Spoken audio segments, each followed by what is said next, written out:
한 전 대표를 두고 이제 어쨌든 저희가 이 얘기 빼놓을 수 없을 것 같습니다. 배신자 프레임 항상 나오는 단어여서 좀 이야기할 수밖에 없는데 이런 프레임을 이번에는 좀 극복할 수 있다고 보시나요, 위원님?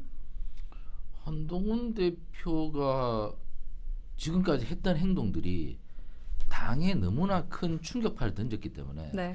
저는 한동훈 대표가 사실 뭐 팬덤이 있다고 하지만 이번에 대선에서 좋은 성적을 거두지 못할 것이다. 한동훈 대표가 사실 계속해서 대통령과 갈등을 겪었고 네. 그리고 탄핵 과정에서도 탄핵을 찬성하는 그런 입장에 섰고 그래서 여권 입장에서는 여당 지지자들 입장에서는 저분이 과연 우리 편 맞나? 한 식구 맞나? 네. 이런 생각이 사실 많습니다. 근데 지금도 근데 한동훈 대표가 전 대표가 그런대로 여론조사 지지율이 뭐 괜찮게 낮지 나오는 않아요? 것은 네. 낮지만 그래도 한동훈 전 대표가 팬덤이 약간 있습니다. 맞아요. 이준석 네. 전 대표처럼 그렇기 때문에 그 팬덤에서 만들어지는 것이지 많은 다수의 여당 지지자들은 한동훈 전 대표를 지지하기가 어려울 겁니다. 당시만 좀 잡을 수 없다고 보시는 그렇습니다. 거죠? 그런데 한동훈 전 대표가 더더욱이 이 다음 대선에서 중요한 역할을 할 수가 없는 이유는 한동훈 전 대표는 윤석열 전 대통령과 한 배를 탄 사람이었습니다. 처음 출발할 때. 그렇죠.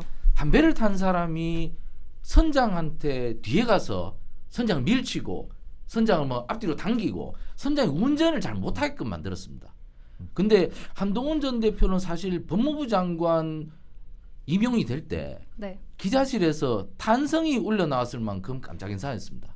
한동훈 전 대표가 어떻게 바로 그 뭐 검사장 하다가 장관이 됩니까? 좀 빠르게. 네. 많이 빠르죠. 그건 뭐 있을 수 없는 얘기죠. 그거는 있을 수 없는 얘기인데 윤 전 대통령께서 당시에 엄청난 발탁을 했다는 얘기입니다. 그 발탁을 했는데다가 청와대에 있던 민정 기능을 전부 다 빼고 그걸 법무부에다 맡겼습니다.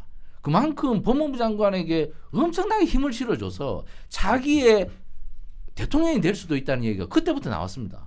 근데 한동훈 전 대표가 법무부 장관이 되고 그렇게 강한 권력을 쥐고 그렇게 이재명 대표를 기소하고 뭐 구속도 하려고 하고 뭐 그렇게 했는데 불구하고 그렇게 많은 권한을 갖고 휘두르고 했는데도 윤 전 대통령을 도와주기는커녕 윤 전 대통령의 발목을 잡았단 말입니다.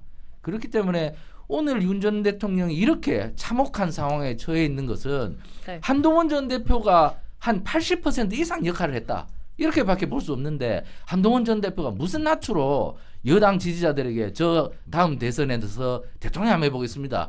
이 말을 할 수가 있겠습니까? 그것은 인간적으로 도의적으로 할 수 없는 것이죠. 오늘 뭐 서태지처럼 뭐 바꿔보겠다 했는데 서태지처럼 어떻게 바꾼단 말입니까? 서태지는 그 당시에 그 왜 한동훈 전 대표가 서태지를 들고 나왔는가 제가 곰곰이 생각해 보니까 서태지가 1992년도에 가수 데뷔를 합니다. 네. 근데 한동훈 전 대표가 1992년도에 대학을 들어가죠. 그러니까 그때 자기는 그 워낙 강했던 인상이 서태지였기 때문에 그렇게 하지만은 서태지는 그 당시에 굉장히 신선한 사람이었습니다. 근데 한동훈 전 대표는 신선하지가 않습니다. 그렇기 때문에 신선한 맛도 없고 배신자 프레임까지 갖고 있는 사람이 저는 자중해야 된다고 생각합니다.